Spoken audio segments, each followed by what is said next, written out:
Green, blue, and gray, that's what we rock. On top, right with us. Glad to hear y'all dropped in. On top, slide with us. Walt and Dave get locked in, and let's go. Happy Tuesday. It's Hawk Talk. I'm Dave DeRocher. Walt will be joining us shortly. He's, as you guys know, he's coaching softball, high school softball with his wife, Tiff. So they kind of run into some, practice scheduling stuff, and he'll be coming in hot here in a second. But heck, we're gonna talk about some playoff stuff. And the great thing is we've got a couple of guys that have been there, and they can talk about what it's like to make a playoff run and how it gets tougher each week, and you get later in the season and you start feeling the bumps and bruises, and of course the competition gets higher and the reward gets higher. So anyways, joining us tonight is going to be O'Brien Schofield, and he won a Super Bowl with our co-host Walter. So we're going to talk about that, and then I put on blast. Hey, we had a 12 cancel, and we need someone to come off the bench and come in and fill in for. And our brother Kenny Burns is going to be here, and we're going to talk about his takeover prowess, how he takes over Arizona and makes it feel like a Seahawks game. It was crazy. Walt, see, you're not late. Kind of late, but not bad. Hey, don't you have like a manager's uniform? Like at least a West Covina cap or something. Hey, you know what? When I have my hair like this, I usually go for the visor. Okay. But then if I braid it, then I'm wearing my hat. So I intentionally braid the hair just so I could wear hats. Yeah, that's a good look though. That braid, that. Oh, thank you. Yeah. So you got rock that some. I don't know if you've ever done that on the show. Have you? I've had hats. Yeah. No, every time I've worn the hat, the hair has been braided though. So I don't think so. I sometimes that hat sits up kind of high. Sometimes. So I'm still working on my manager uniform too, though. I haven't quite figured it out yet. Okay. Yeah. Yeah. So are you gonna have the AKA on the back, or is it gonna be Thurman, Coach Thurman? We're kind of talking about if we're just gonna go. Might be a polo, might be like a little dry fit. I don't know if we're gonna wear the jerseys. I don't know if we're gonna go jerseys or not. Okay. Do they do that at high school level? What's that? Yeah, like some of the high schools or some of the managers, do they do the whole jersey thing? I don't know. This will be my first time, so Okay. we're gonna see. I'd imagine, because baseball, they're probably wearing some of the jerseys, maybe the pants. I joked around with the other coaches, like I might go full pants and jersey though. Hey, you guys watch film? We haven't watched film yet. I've tried to get them to watch some like college softball games just to kind of build up the IQ and everything. Right. Yeah.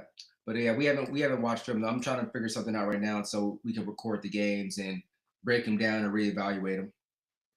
Well, so it'll be funny once we bring Obi in, because I know you guys were two teammates during the Super Bowl run and Super Bowl victory, and we could break down the playoffs a little bit and give some people some insight of what's that's like each week. But I want you to tell them about how you coached up your girls' flag football and putting in defensive schemes and blitzes. I just think that's awesome.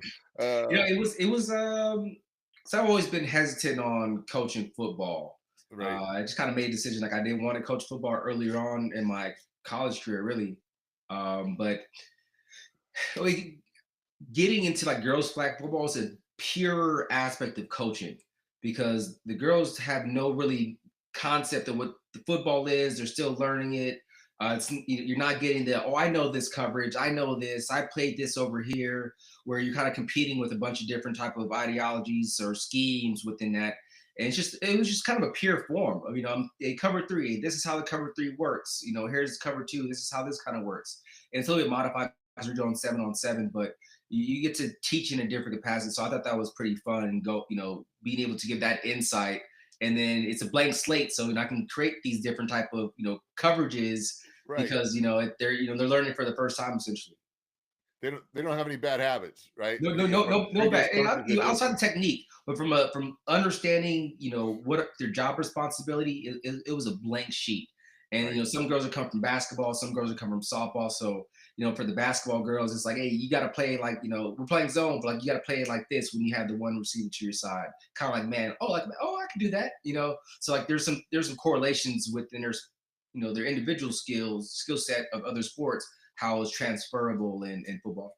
Well, I tell you, when I was playing in Montreal, I went back and coached at my old high school, and the freshman team, Mm. and 2/3 of them never played a lick of football. Yep. And so it was just like that, right? It's a completely clean slate. I mean, I had to teach them a stance, and then it Yeah. was, okay, how do we block and how do we do this? How do we run block? How do we pass block? Just and be able to take them with no preconception or bad habits and just teach them. I was actually a lot of fun. Yeah, Hey, for sure it I is. just realized I'm crooked. Let me see if I can fix this. So I'm not. Yeah. It must be a little cold for you. That sweater got sleeves on it.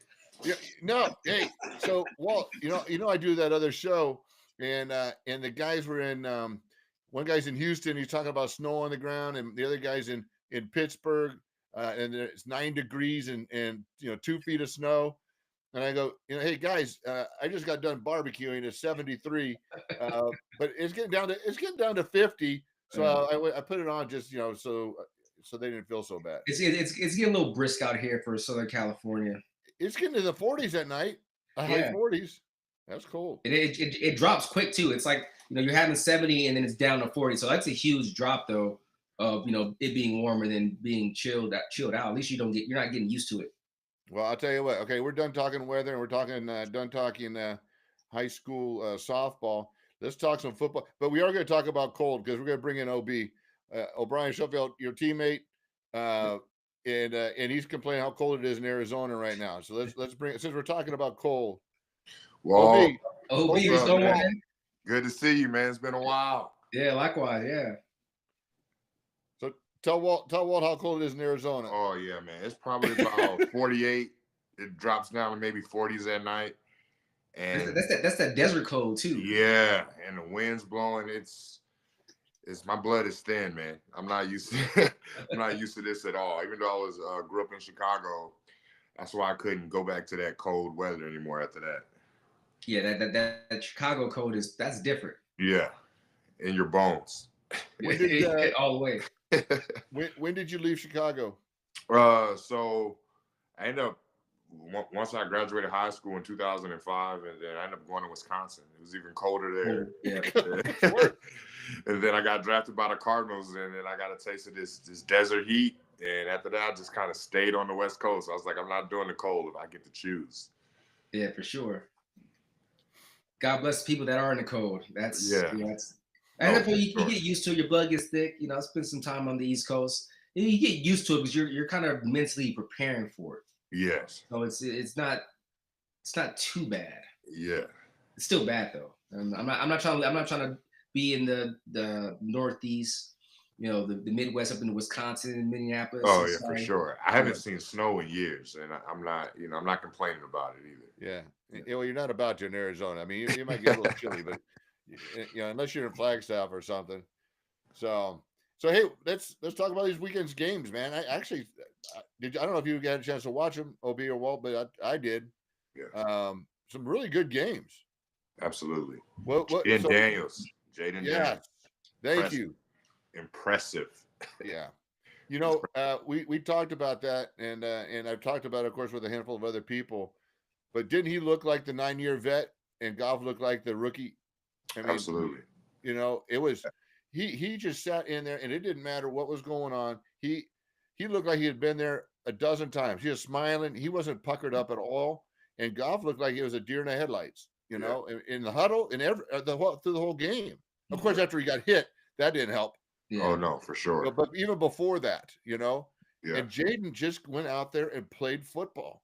Yes. And he's been impressive the whole season. He's been looking very comfortable out there. Not typical of most rookie quarterbacks. I think having that, he's a 6-year college guy, right? Arizona State and then LSU. I think those years, you see with Bo Nix, he was the same type of individual. Penix kind of comes in there, but I think those extra years and those extra games allowed them to slow the game down and play at a higher IQ. And I think once you get into like that 5th year, you're like, I need to start thinking about how to be like a NFL pro and play in that capacity. And it's translating. I mean, he's going out there and it's killing it. And then he has DQ out there. I mean, you talk about a coach that understands, young guys, understands the culture and understands that vibe of a team. And then you got veterans like Bobby that's still out there just tying it all together. So, I mean, they have a good outfit. Yeah. I mean, you have solid leaders on both sides of the ball. I've talked about, I mean, you guys are both defensive guys, but when you're an offensive lineman and you walk into an offensive huddle, you're looking to that quarterback not only to be a talent, but to be a leader, right? And you want to get behind that guy. And it's just something about Jaden Daniels, that smile, that confidence that he has in the huddle. It's easy. I can see why those guys get around him. And I don't know why he's not in the talk for MVP, because I couldn't name another offensive player on that team. I and understand they did that. nothing but win to 12 games. Yes, Yeah. for sure. And it was on his shoulders. And to be a rookie on top of it, that was really amazing. And then having Bobby as the leader on the opposite side, of course, it made it once again another no-name defense that just does enough to win. Yes, I think what really probably helps him is having Dan Quinn as a head coach. I mean, he's very, very experienced. I mean, it's probably be his 4th Super Bowl run that he's making, 2 with us in Seattle, and then I was with him in Atlanta. And to see him as a head coach and what he brought over from, how Pete Carroll did things and made it his own, it was pretty impressive. I understand that they're going to be poised, and to see his interview, him talking about the brotherhood and their closeness, it brought chills to me, because, that was our message that we had back in Seattle. Yeah. Oh, that's cool insight. And how about this, man? I think one other point on this game was that they out Dan Campbell. I mean, going going for it on 4th. Yes. Not taking 3, going for it on 4th and converting. Yes. And doing everything that Campbell would have done, but they did it, and they actually, converted where all of a sudden, like, the Lions going, wait, that's us. Yeah. It's like that poise, an identity. Yes. When you're not able to get off 4th down, that hurts though. Yeah. You that 4th down, 4th and 3, 5, it's like, and they get that 1st down, it's like, yeah. It takes a little bit out you. It does. And he showed up every moment that he need to. When they scored, he came right back and answered, like, things like that. It just kept the team believing, and his poise throughout the whole thing, just like you said, on 4th down, like, nope, they looked like they knew they were going to get it every time. Well, so of all the games, that was not a surprise to me. I actually liked the Commanders in that. I just am a huge fan of Jade, and I thought, guys, if he can get past this game, they might just ride him all the way in, because it's all of a sudden you go, man, we got something here. Yes. I mean, you got to figure in the beginning of the season they didn't think any of this, and now all of a sudden it's like we just keep winning. And it's like Kingsbury's offensive coordinator, right? So like he's putting him in good positions. Yeah. Using his legs, not all the time like how they're doing with Lamar down there, but like very strategic though. Like 3rd and 5 is passing down, but like they run some kind of QB sweep to where he has that speed to get outside, and the defenders, everyone's thinking it's pass, right? Because you're in that situation there. So I think they just have a good combination, good flow. I mean, they have a shot against against Philly, and I mean, especially with Hurts being quasi injured there, really not knowing what his status is going to be. They have a chance. Well, I mean, they beat him in the regular season, right? They beat him in the regular season. And before we go any further, let's bring our 12 in, because we're going to keep going here, and let's get Kenny Burns' opinion on this. Kenny coming in from freezing Seattle, so let's just continue the woe is me weather nationwide here. What's it in Seattle? Yeah, it's like 27 degrees here. Okay, you win. Well, I know in the morning time it's really, really cold. So yeah. Hey, nasty cold. So Kenny, we're talking playoffs. We're talking about the Commanders. I know you're probably listening. You have any thoughts on the kid and that matchup? Hey, Cliff Kingsbury and Jaden, that quarterback, they have that team going. That's who's doing it. Is those two right there. Yes. Yeah, the D is playing good, but those two right there, you can't stop them. Right. That offense that Kingsbury brings is nasty. Yeah. That's why he's already getting head coaching looks already again. Yeah. Yeah. Again, yeah. At some point, you just got to stay in your lane, man. You've succeeded here before. You got a job that you didn't do well. Why would you leave? And I don't know. I'm not a coach. I think at some point you just kind of stay where it's working. Well, I think it's thing in Arizona. Didn't he have Murray as his quarterback? Yeah. Yeah. Well, there's part of the issue right there. Then he comes back and has a solid season, and like they get competitive, and like obviously they tapered and fizzled off through the back end of that. But yeah, I mean, sometimes you can take a step back. You need to get behind a coach that's been successful in a position, see what works, what doesn't, and kind of reformulate, your approach on being a head coach. Yeah, I mean, he could benefit from taking one more year as an offensive coordinator and continue to get those reps as a assistant head coach, and there'll be a job opportunity for him next year. They popping up. Well, let's stay in the NFC and talk about the guys that squeak by us to get into the Snow Bowl up there. The Rams and Eagles game. What were your thoughts on that, Kenny? Boy, I picked Baltimore and Eagles in the Super Bowl, and now they're, got one team left, and I don't know. I was really surprised that the Rams actually beat the Vikings. Yeah. So, yeah. But but there's the interesting stat though. They had 15 sacks in the last 2 games. Yeah. I mean, that's why they beat the Vikings. I mean, those defensive linemen were out there. They were hunting. And I mean, that's why they almost beat the Eagles, this past weekend. Defensive line showed up. Well, the Eagles ain't playing right now. I think isn't Hurts alone? Isn't he hurt? He is, because they were hurt with his knee, that they might not do the tush push thing on a couple of those short yardage deals. But they got this doggone kid, this running back. Saquon? Yeah, Saquon Barkley. Yeah, that one. Yeah. Man, I'll tell you what, is he fun to watch? Yeah, and he could just break one for 80 at any given time, and nobody's catching him. And then, and watch him run down the field, hitting his head, going, "Oh man, I can't believe this!" I was like, "Yeah, I can't believe. Wake up!" It's like, "Wake up! Am I really doing all this and having this much fun playing football?" And that's fun to watch because he deserves it.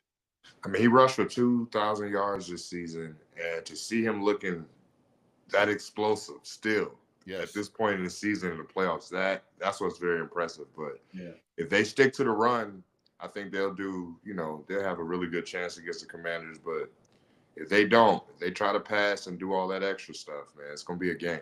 Yeah, they got a little exposed on the past game. I had a couple buddies that are hardcore Philly fans, and they were asking what's going on with the offensive line? Is it Jalen holding the ball too long, or is the offensive line getting hurt? It's just the Rams were lights out on pass rush. They were just coming after it and really not even giving no time to throw. He's barely getting through his second read, and the line's just getting pushed back into him.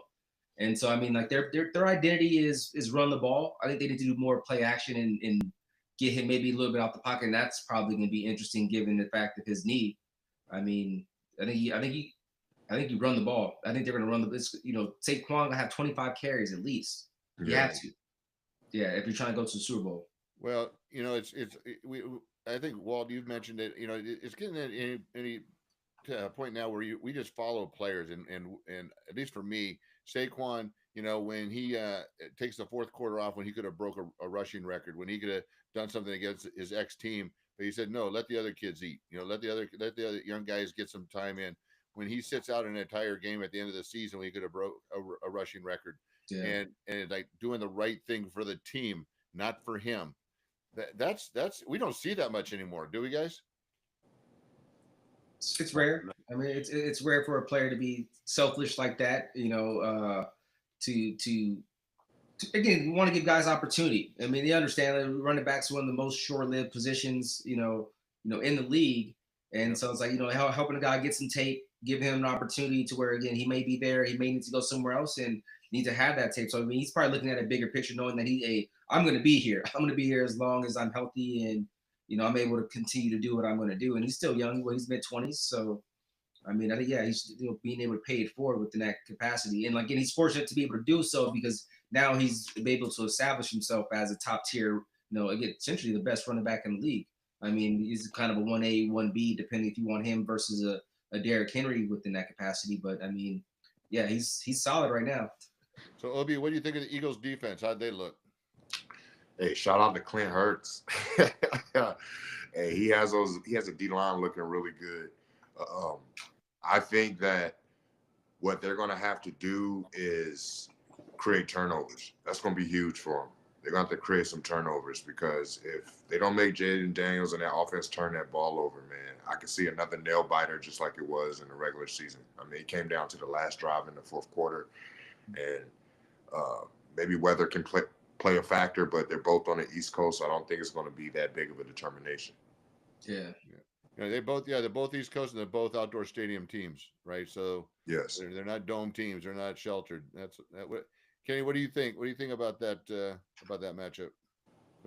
Man, like I said, I picked the Eagles, as the NFC team, but I'd be happy if Bobby gets another chance to go to the Super Bowl again. He deserves it. Then you also can't forget about, linebacker coach John Glenn. He's on that team too. That was with the Seahawks. I mean, him and messaged each other the last couple of days, and they're excited. They think they got a really good chance of beating the Eagles. Yeah.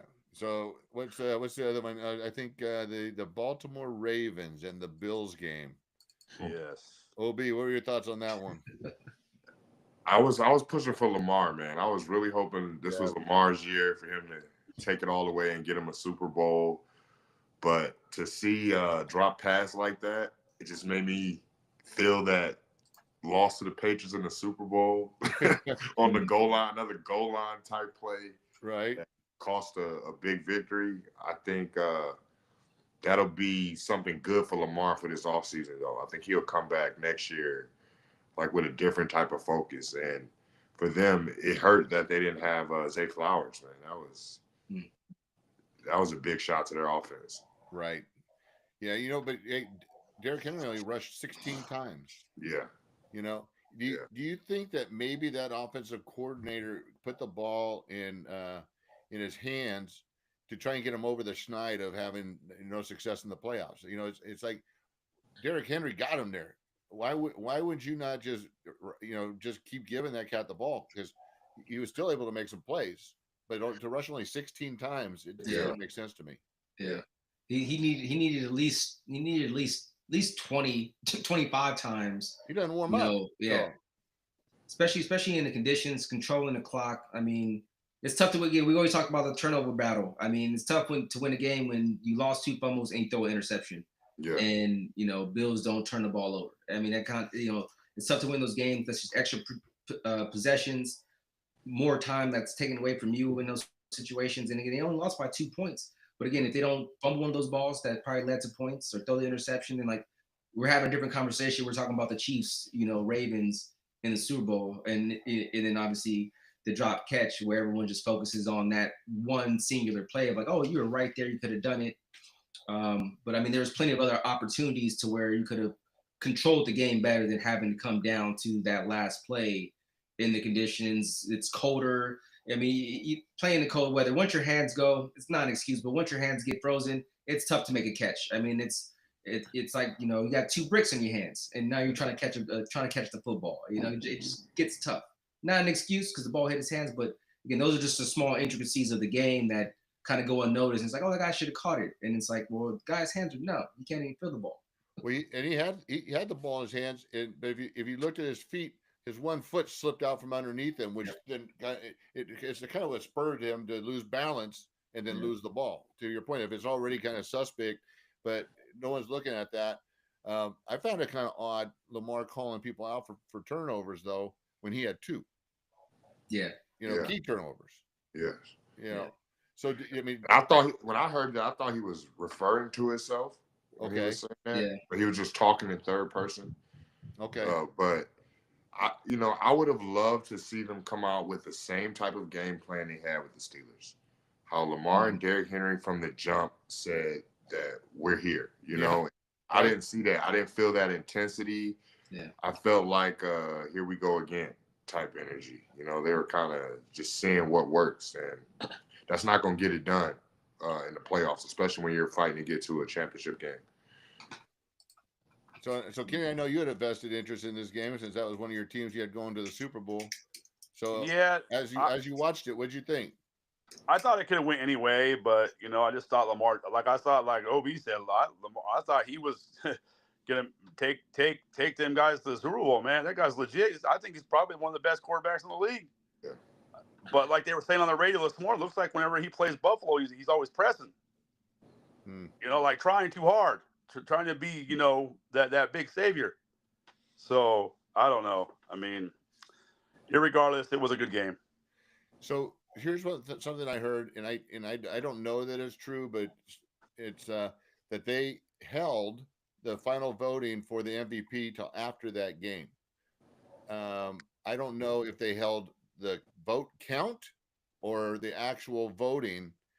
What are your guys' thoughts on the two quarterbacks? And Kenny, we'll start with you because it's down to those two. I think Jaden Daniels should be tossed into the conversation because he took a no-name team to this level. But between those two, who do you think is the MVP? What two again? Lamar and Josh, because this is what it's boiled down to. Yeah. Yeah. I don't know. I still think Lamar's going to win it. Okay. Yep. Walt? I mean, I think they were trying to anticipate to see what was going to happen. I mean, you look at obviously the Bills, the Josh Allen, but when you look at that defense, I mean, they're middle of the pack Russian defense, giving up 130 yards a game. They're giving their 17th ranked pass defense. I mean, you're talking about a very mediocre defense, all intents and purposes of what the Bills were going back to always point. Hey, they should have ran the ball. I mean, that's what their bread and butter was. They should have ran the ball, control the clock more. And I think they were kind of waiting to let the Eagles win to give Lamar, or the Ravens to win to give Lamar the trophy after the fact. But now it's like, okay, well, now we're in a situation to where I don't know if they're not going to change it or whatever the case is. But I think through the course of it all, Lamar keeps elevating. It's tough when you're playing. You always play at a high level, and then when you have a little down off, it's like, oh, he's not. It's like Jokovic. It's like the Joker, in basketball. Like, I mean, he's won 3 MVPs. I mean, like, he's just consistent. That's what he does. He averages triple double, and he makes plays, and he's very consistent, and he plays at a very high level. So it's like, you kind of take those things for granted sometimes, and you want someone else to kind of get in the mix because they're having their best year, but like their best year is still not even up there to where the guy who's one of the best talents in the league. What do you think, OB? I would like to see Lamar get it just because his regular season to me was ridiculous. What he was able to do, and we've seen him progress year in and year out. But if they did hold the voting, which I'm not sure they did, they probably would give it to Josh Allen. I mean, if you look at his roster, if you look at what he's had to do, no one's thought the Bills were going to do anything like this coming into the season. So how he was able to will his team, and he would be the MVP because without him, that would not be the same team. No.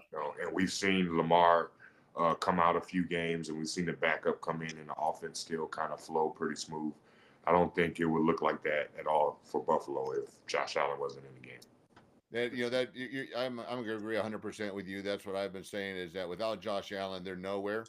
Yeah. But with Lamar, I mean, how many times has Henry carried that ball for over 200? You know what I mean? And I mean, he's got some dude at Flowers. It's just a playmaker on the outside. But doggone, I watch Lamar, and when he gets outside the pocket and he breaks one, I'm always surprised how fast he is. He gets himself out of trouble, and then he's fast. And then I keep hearing, people say, well, he's got trouble throwing. And then I watch him throw. And I mean, he was like, the other kid will come to me, and he just flicks it, and it goes 60 yards. I mean, it's effortless, and it's a rocket, So I love watching him play. It can be a little frustrating at times. I get it, especially if you're a Ravens fan.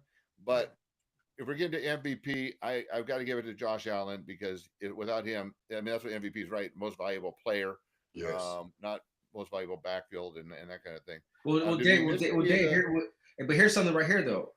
Josh Allen, 3,700 yards passing to Lamar's 4,100 yards, 28 touchdowns and 6 interceptions for Josh Allen, 41 touchdowns and 4 interceptions for Lamar. Yeah, I mean, that's crazy. Right. If we're going off the numbers, like everyone likes to talk about stats, I mean, 41 touchdowns to 4 interceptions. Right. I mean, that ratio is ridiculous. Yeah, That is.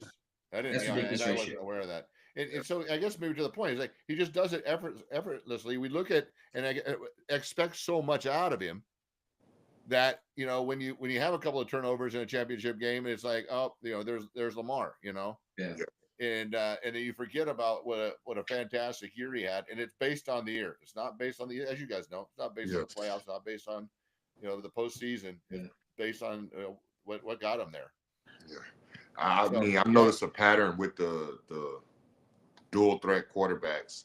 Those are the ones that have made a fumbling mistake in either a conference championship game or the Super Bowl. You could go back to Cam Newton.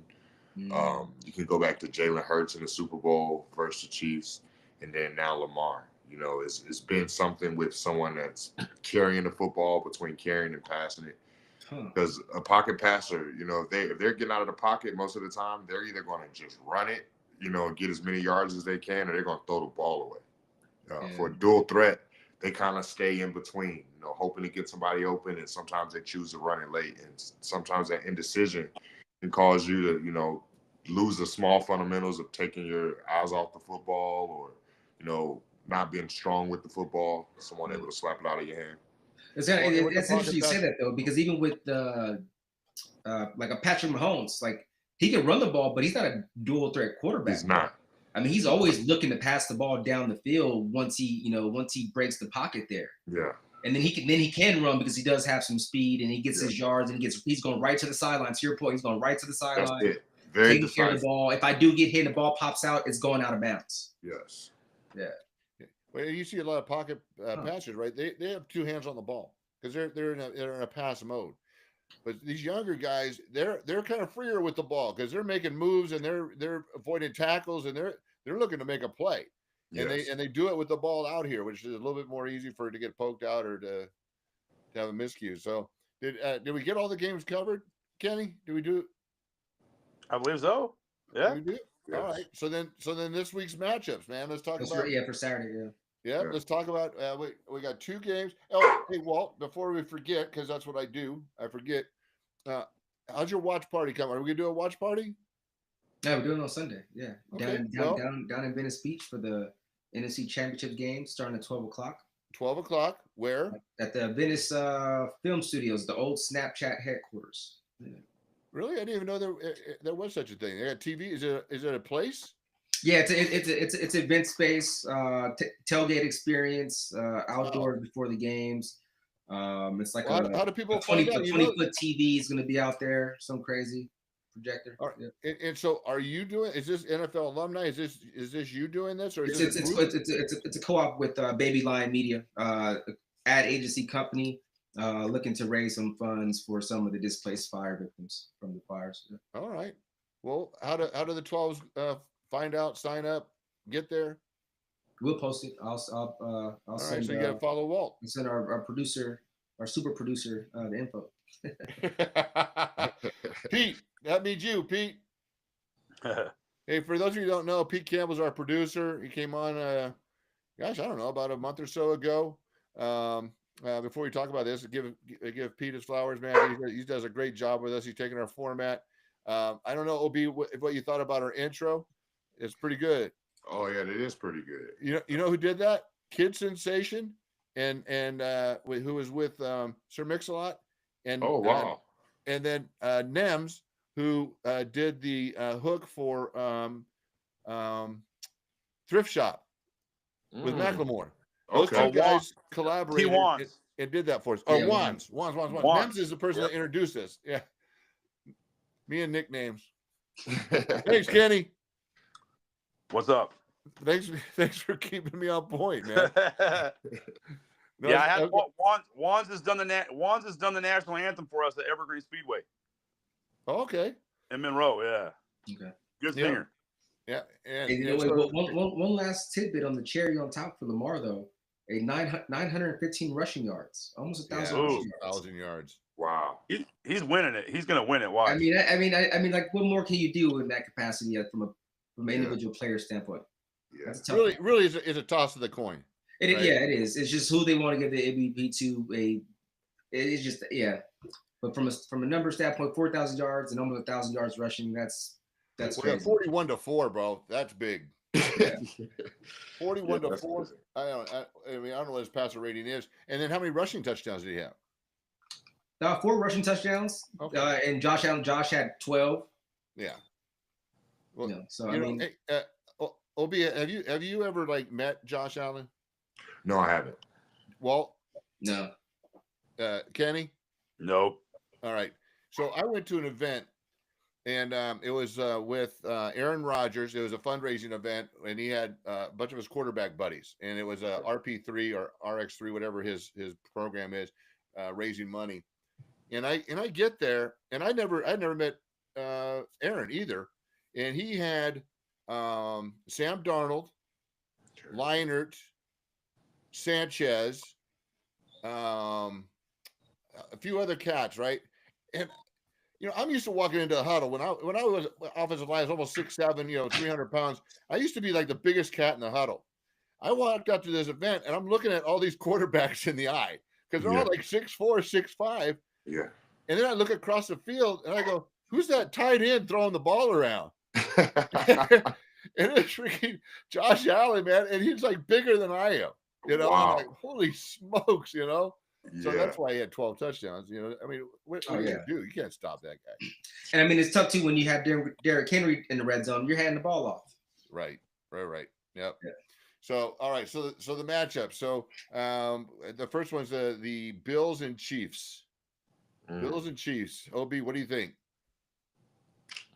It's hard to bet against Patrick Mahomes, but we've seen Josh play well against Patrick Mahomes. Yep. And I mean, didn't they beat him this season? That was their only loss, right? Yeah. I just feel that Josh Allen's going to do just enough to win. Just enough to win. I mean, I think he's learned off of his losses to Patrick Mahomes. One, you can't let him have the ball last. You just can't. Even with 13 seconds, you can't let him have the ball last. That's huge. And I think from the time management, we saw that with Sean McDermott earlier on in his matchups against Patrick Mahomes. The time management of the game was not good. I mean, he's left so much time on the clock. I think if they stay pretty balanced as far as running the ball and taking time off the clock and keeping Patrick off the field, you got to limit his opportunities, whether that's through turnovers or time of possession. Walt? Yeah, I mean, this is just reiterating what Obi said there. I mean, you see the Chiefs. I mean, they're going to be competitive. I mean, I don't know. As being a defensive player, I just don't know how Jason Kelce is just so wide open in these defenses all the time. Like, it's just like it really gets me because it's like, he's the best player on the field, on the offensive side of the field that's receiving. Like, he doesn't have any other receivers.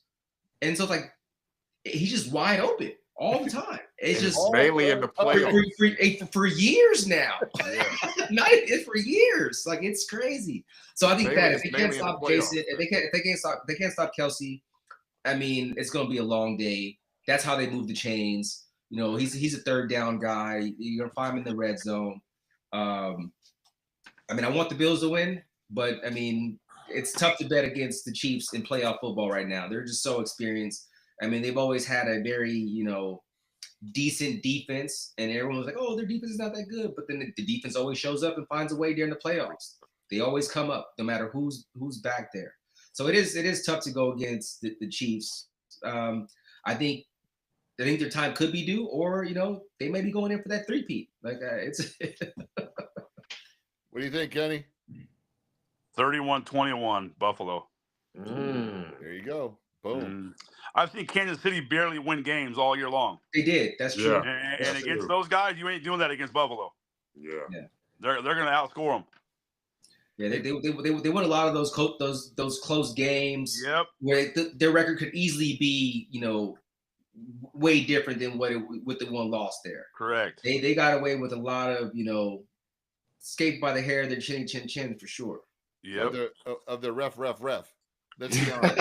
And we're not talking about the rest, but yes, that too. No, we're going to, because Oh, come on now. The 2 different drives stalled and continued by non-roughing the passer calls, 10 points off those 2 calls.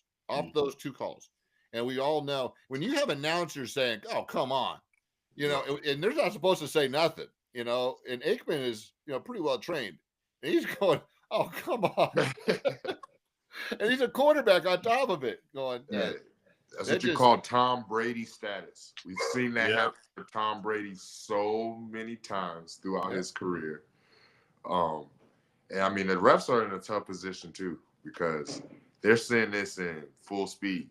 Some of this stuff that they're trained to look at, they're probably seeing it out the corner of their eye, or seeing a guy hitting a guy, and they're not really fully reffing the game. Sometimes you get caught up watching the game, spectating. So, I mean, they have a tough job out there. But for the Chiefs and the Bills, I wouldn't be disappointed with either of them. Whoever wins is going to be well deserved. Hopefully, if the refs stay out of it. If the refs stay out, let them play. Let them play. I kind of go back to a Super Bowl game we had with the Steelers, where there were some shady calls at best that kind of disrupted our chances of winning that game. Hey, dropping a couple touchdowns in end zone don't help either, though. Right? Walter knows. All right, and so then the other one is Commanders and the Eagles. We'll start with Kenny. So I already know Kenny picked the Eagles to show up in the Super Bowl. So I know where he's going to go with it, but give us a score then. Oh man, I think that's going to come down to a field goal. Yeah. Well, seriously. Yep. Washington, final play of I don't know how many games, man. Yeah. Correct. But like I said, if the Commanders do it, they do it. I'd be so happy for Bobby and them. So, and of course Dan Quinn as well. So they deserve it. Yeah. No, I'm liking that. Walt, what do you think? Unlike the Chiefs Bills game, which Patrick and Josh, they have their own rivalry now, getting into the playoffs. Like that's been kind of in the making, and Patrick has always got the better, of those games. In that this is the NFC East, championship game. This is, this has a different type of competitive nature around it being kind of a in conference rivalry game. I mean, it really can go either way. I mean, I know Philly has the home field advantage going into this, but that doesn't mean anything. I mean, they're right down the street. They're hopping on that train and the Amex, and you're going right up top. So, it's like I said, former Bird. The Bird. I want the Birds to win, but I can see the Commanders coming out there. I like what Jaden's been doing. Going back to the same thing with the Chiefs. Like the Eagles, they've been winning some games, but they haven't been really dominant either, though. No. They've been kind of dominant on offense. Their defense is, in and out sometimes. The Commanders have been kind of even kill, like not the best defense, but I think they're playing better. But I mean, I think the Commanders are more on the uprise than what the Eagles are right now, especially with Jalen Hurts being dinged up and hurt right now.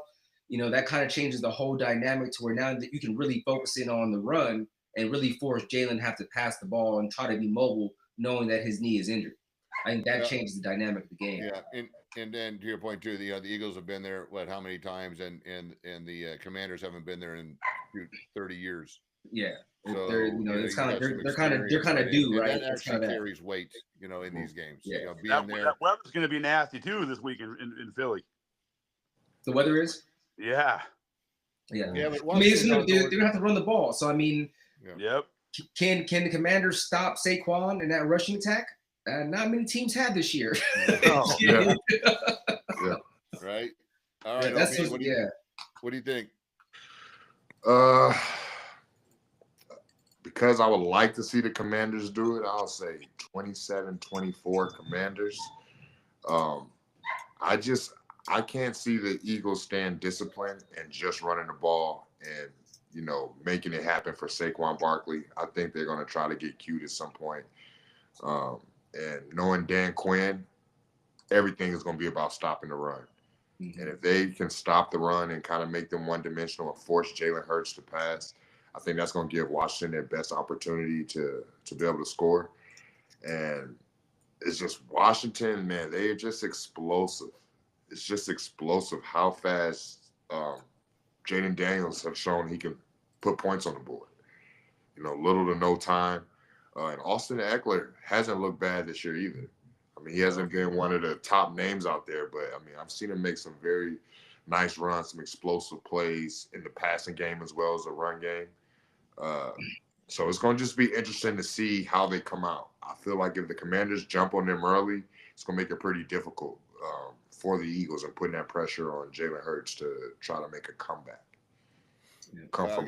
I know we got some of the 12s in the chat saying the Commanders, and I'll tell you, Obi, that the Commanders have been my upset team. I really liked them against Detroit, and sometimes you just have to go with momentum and Quinn and all those neat storylines, because sometimes storylines carry some weight as well over the experience. Absolutely. And like Walt say, they've been there, and they just can't seem to crest the Eagles. They just seem to, and they're just kind of getting a little stale. And so they're I think they're primed for an upset with a young team that shouldn't be there.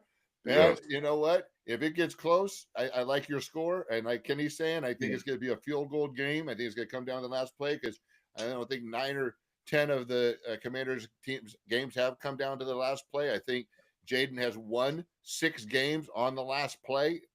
So put the ball in the kid's hand. Let's let them have some fun, man. Let's watch them keep playing. Regular season, they went 1-1, and Saquon rushed for 150 both those games. Yeah. In that second game, Commanders won, but they were playing with Cody Pickett at quarterback because Jalen Hurts was hurt. Way different. Yep. Way different. I tell you what, I'm looking forward to it. I think it'll be great games. Hey, before we log off, OB, we haven't had you on the show. Tell me about what you're doing now. And Matt wanted to know what your favorite memory of being a Hawk was. Okay. But tell everybody what you're doing now. So now I'm coaching my kids football. I have 3 boys and a little girl, and my boys are now there in football, so they're starting their football career. My oldest, I coached his football team last year. I was his defensive coordinator. He played linebacker and safety. And what type of defense you running? Oh man, all type of things. I got a 4-3, a little 3-4, do a little 5-2.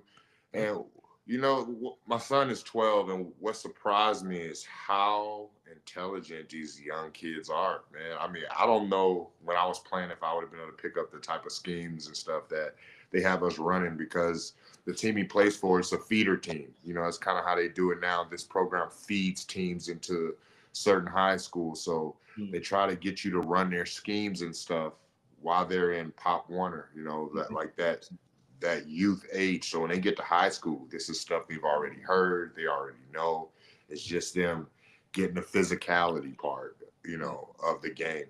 I would say 2021, 2022, I was coaching at Arcadia High School out here in Arizona. I was a defensive coordinator there. I was able to get a couple kids into college, and I ended up interning with the Seahawks for a little bit in 2023. I never saw myself as a coach. Obviously, I've tried to run away from football so many times, but I keep getting pulled back some way, somehow. But from the business side, I am sitting on a board of this behavioral health company. It's called Brilliant Star Wellness. It's in Poway, California. It's near San Diego. And basically, we help people with addictions that have any mental health issues. We house them, give them different therapy, different programs that we offer. And it's been pretty brilliant. It's even inspired me to go back to school to get my master's in psychology and health. So I'm in the process of doing that right now. And hopefully, what we're seeing with these fires and stuff in LA, it's been a big motivation to us to try to open up some more living spaces to be able to accommodate some of these families and some of these people that pretty much lost everything. Hearing what happened with the insurance and them dropping, fire out of the insurance, it's going to be a lot of displaced people. And, any way that my company can be there. We're looking to be able to broaden our company right now to be able to help some of these families.